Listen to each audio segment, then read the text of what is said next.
Ito kasi yung premise, coach, ng maraming mga Pinoy. Hindi naman ako siguradong kikita rin ako sa negosyo. Kasi natatakot tayo, baka mawala ang puhunan natin. Pero meron akong na-attenda na isang seminar ni Senator Manny Villar. Sabi niya, nagtataka ako sa ating mga Pilipino, bakit tayo natatakot mamuhunan at mag-umpisa ng negosyo? Walang-wala na tayo Nasa ilalim ka na nga Ano pang mawawala sa'yo? Wala ka na at the first place. Ang dapat daw matakot na mamuhunan yung mga tao may milyon at bilyon. Nakakatakot mag-drive pag di mo alam. Nakakatakot mag-bike pag di mo alam. So anong solusyon? Pag-aralan mo. Natatakot ka magnegosyo at mag-invest dahil hindi mo Alam. So anong solusyon? Alamin mo. Kung gusto nyong maging magaling sa pera, ayusin yung mindset. Tama. Isa pang aral na tinuro sa akin ng aking ina. Nung minsan nag-uwi ako ng bike, sabi niya, pag yan nasira, meron kang sirang bike. Soli mo yan. Kung hindi mo kaya, huwag kang manghiram. Siyempre, sama na loob mo. Mahirap na nga tayo. Wala na tayong pera. Minsan lang akong manghiram, tapos pinagkait mo pa to sa akin. Na hindi ko alam, napakagandang leksyon yan.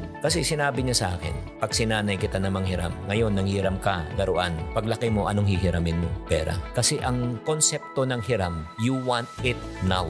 Pero ang konsepto ng paghihintay, ito ay kagaganda ng buhay. Kaya para sa mga taong nakikinig na mga magulang dyan, ako, 3 yung anak ko, 22, 20, and 18. Baka masyak na lang kayo. Buti na lang, hindi ko kayo anak. Sa tanang buhay, hindi nakatanggap ng allowance sa akin mga yung anak. Bakit? Pagkain, edukasyon, baon. In terms of baon, pagkain na baon, papasok sa school. Pero kung gusto mo ng pera, pagtrabahoan mo, hindi kami nagbibigay ng allowance. Hindi ka ba maging masamang tatay niya? O sige, gusto mo ng pera? No bata pa sila. O massage mo ako. I'll pay you. So in other words, we're teaching them the value of hard work. You have to work it out. Yeah, hindi rin ako pumapayag na makipag-negotiate sa akin. Like, Pam, malapit na birthday ko. Baka pwede kong i-advance yung gift ko. Hindi rin ako pumapayag. Alam mo bakit? Bakit? Ngayon, ina-advance birthday. Ano next ni advance? Yung sweldo. Advance na sweldo. May darating naman akong sweldo Alam mo, napakasimple nung kwento mo pero napakalaking impact niyan sa mga viewers natin. Kasi, again, babagsak tayo dun sa karakter kung bakit ka mahirap